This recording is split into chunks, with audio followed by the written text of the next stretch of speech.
পায়ে যাতে না ব্যথা পাওয়া যায় এই কারণে সুন্দরভাবে অ্যাংলেট পরে নিচ্ছি। অ্যাংলেট পরলে শর্ট হয় এবং ভালো হয়। এই যে তহিদুল, সেও সুন্দরভাবে ড্রেস আপ করতেছে, ব্যায়াম করতেছে, যে আজকে খেলা জিতাই লাগবে। এই যে আরো সাঙ্গ এরা আরো আগেই চলে আসছে এই জায়গায়, আমাদেরকে থিয়ে চলে আসছে, এই কারণে এদেরকে দেখাতে পারিনি। এই যে খেলা শুরু হয়ে গেছে, আমি এখন মারবো কর্নার শট মারবো। এই যে কর্নার শট মারলাম, কর্নার শটটা মিস হয়ে গেল, গোল দিতে পারলো না। খেলা শুরু হয়ে গেছে। এই যে তহিদুল ইসলামের কাছে বল, সেও অনেক সুন্দরভাবে পাস দিচ্ছে, সাথে কাজল আছে। এই যে শিপন সালমান শাহ কে ডস দিয়ে দিল। এই যে খেলাধুলা তো এমনিতে প্রিয়। এই যে আমার পায়া বল, আমি ডস দেওয়া দিলাম সুন্দর করে। খেলাধুলা পছন্দ করে না এমন ছেলে পেলে খুব কমই পাওয়া যায়। খেলাধুলা করলে শরীর স্বাস্থ্য ভালো থাকে, রক্তের সার্কুলেশন বাড়ে, শরীরে চর্বি কমাতে সাহায্য করে, শরীরে যত চর্বি আছে সব কমে যাবে। এই খেলা হচ্ছে ইয়ং জেনারেশন থেকে শুরু করে বয়স্ক চাচাদের সব থেকে একটা প্রিয় খেলা। ফুটবল মাঝে মাঝে খেলবেন, বাড়িতে না বসে থেকে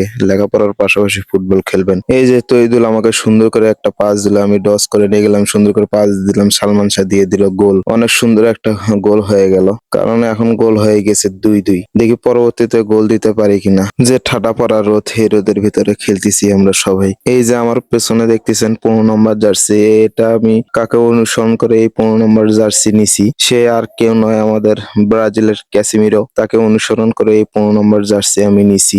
আমি ক্যাসিমিরোর একজন বিগ ফ্যান, তার প্রত্যেকটা আমি খেলায় দেখি।